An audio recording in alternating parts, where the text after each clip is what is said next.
I get asked a lot the settings that I use on the DJI Mini 2 to get the best possible quality for video, and in today's video I'm going to break that completely down for you. The settings I use, accessories I recommend, so you too can also get really good video quality. Let's go.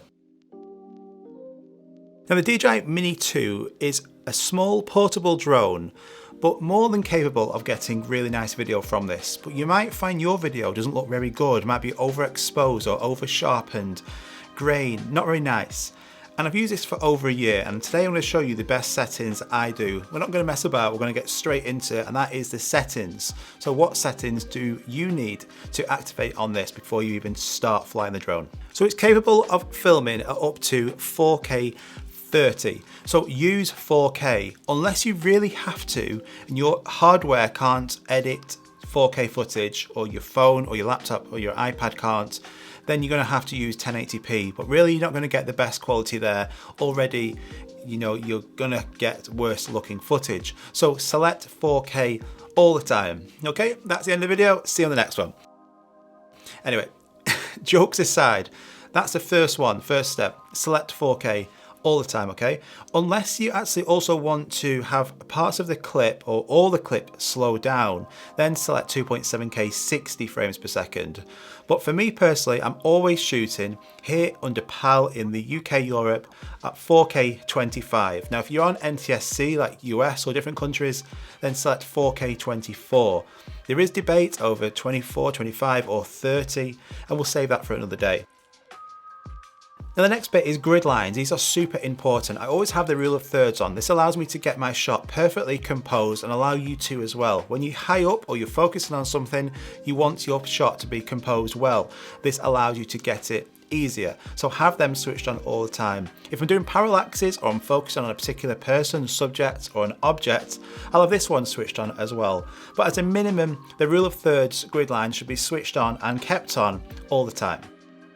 Now, a really important way of getting good video out of this is getting used to those manual settings, the pro settings. I know a lot of you are not happy switching from auto, but once you do, you will see a massive difference in the quality of your video. The manual settings allow you control over that shutter speed, the ISO, and the white balance. By keeping it in auto, the drone is doing all that for you, but that's when you then see really high shutter speeds. So your footage is going to be really over sharpened. At night, you're going to see a lot more grain because that ISO is going to be bumped up, or it won't be correct, it won't be exactly what it should be. And then in recent updates, we've seen that it's a really oversaturated image as well. So 95% of the time, I'm in pro mode settings, manual settings. The 5% is just that time I need to get a really quick shot. But I've done videos in the past on pro mode. I'll go through it in detail at a later date. But by moving it into pro rather than auto, you're going to see a huge difference.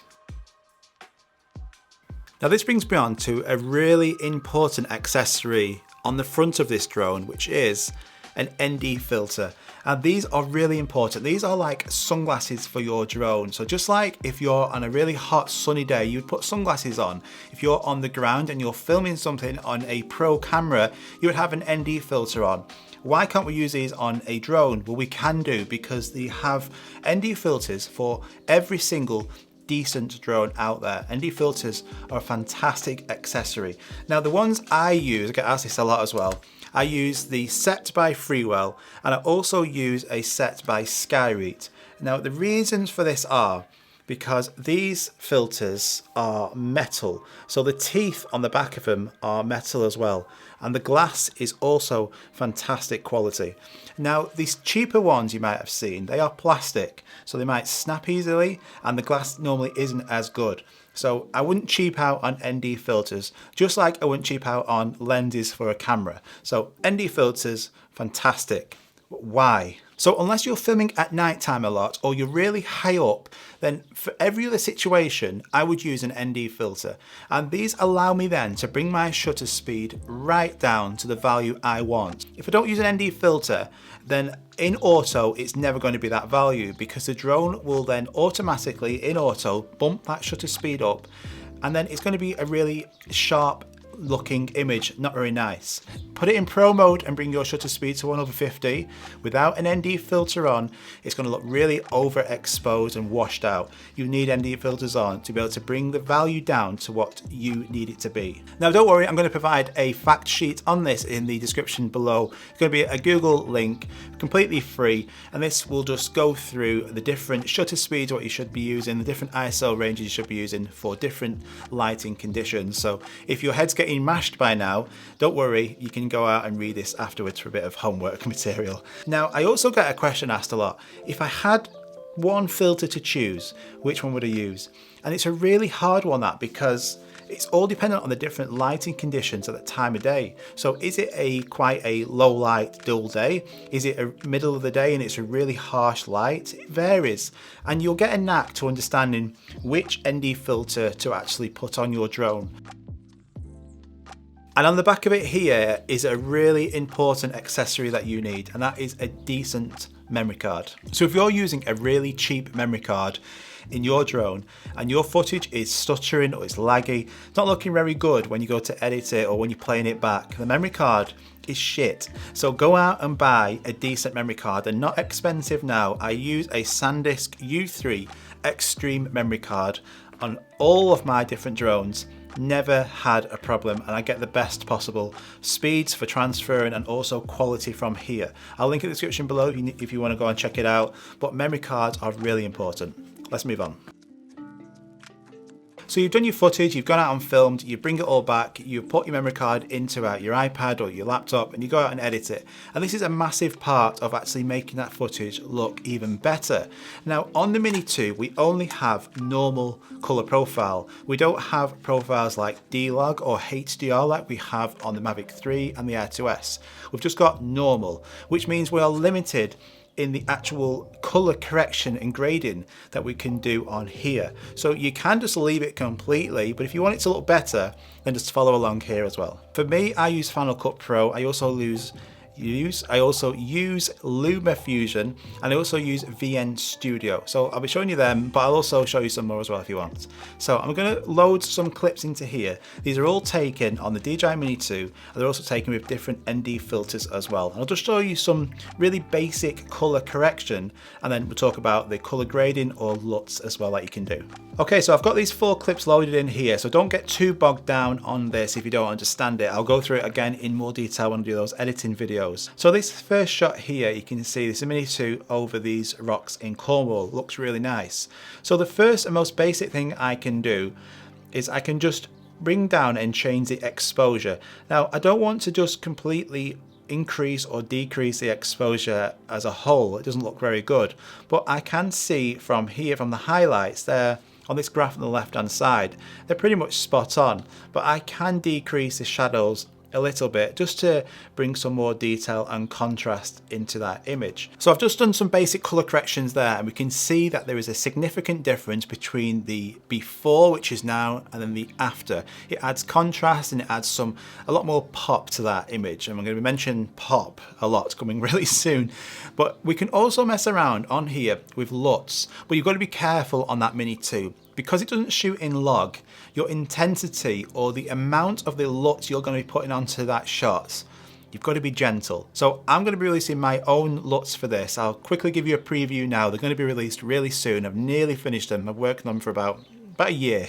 So I'll show you now, but these LUTs can completely transform your image. So I'll just show you now. So this same shot, if I add my LUT onto this, and this first one is Orange County. So this is like a teal and orange look to it. So if I just increase that, we can see now that completely transforms the look of this image. If we just put this back to the start of the clip, so this is what it looks like with the LUT on, and this is what it looks like without. So I think you'll find that looks a lot better, and it completely transforms it. So this shot here on the Mini 2, filmed in Wales over these trees, a brilliant looking shot. So we can do here some quick color corrections as well.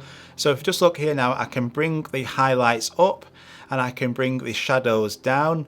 Already the difference between that and just that basic color correction, that is good enough. But again, we can add a LUT on. So for this, I'm going to add it's called a Cine 2 Pop look, and this just adds some pop to it, adds a bit of contrast, and just by turning that on now we can see that difference that has made. Again, if you look at the intensity, that's only on 35%, so not much, but this is the before and this is the after. Looks pretty good. This shot here again in Wales, so we'll see now, we're just going to increase the highlights a little bit, we're going to bring the shadows down a bit, and then we're going to add that same look, that Cine 2 pop look onto this, and we just get a lot more contrast in detail. So it's not cheating, it's just transforming that image. And then the last one, this is this shot here where I did a parallax shot of this tower. We can just add here a color correction as well. We'll find that that's actually not too bad. We'll just bring the shadows down a little bit. This is where an ND filter was needed because of this harsh light just to the right hand side. But this actual LUT I've added, this is called the set and forget. So this is one where you can have literally 100% intensity on this because it's quite minimalistic what it does. It gives you more contrast and it gives you more pop, but it doesn't overdo any of the colours. So you can turn this on, which we'll do now, and you can see now that it's set to 100% and it just adds some good detail and contrast to that image. If you look at the trees and the tower, that's with it on, and this is without any effects at all. So colour correction and colour grading transform that image a lot. So to wrap it up, we can get some really good footage from this. It's just about understanding those settings to get the most out of this. So get some ND filters and a memory card to start with, practice those pro settings, and then I hope you get some better footage after watching this. If you did and you found this helpful, a like on this video would be really nice. It helps the channel out a lot. New around here, consider subscribing. And if you haven't seen the video where I show you how to do cinematic drone moves, I'll put it up here. If you want to make some money with your DJI Mini 2, I'll put it up here. We'll see you on the next one. Bye bye.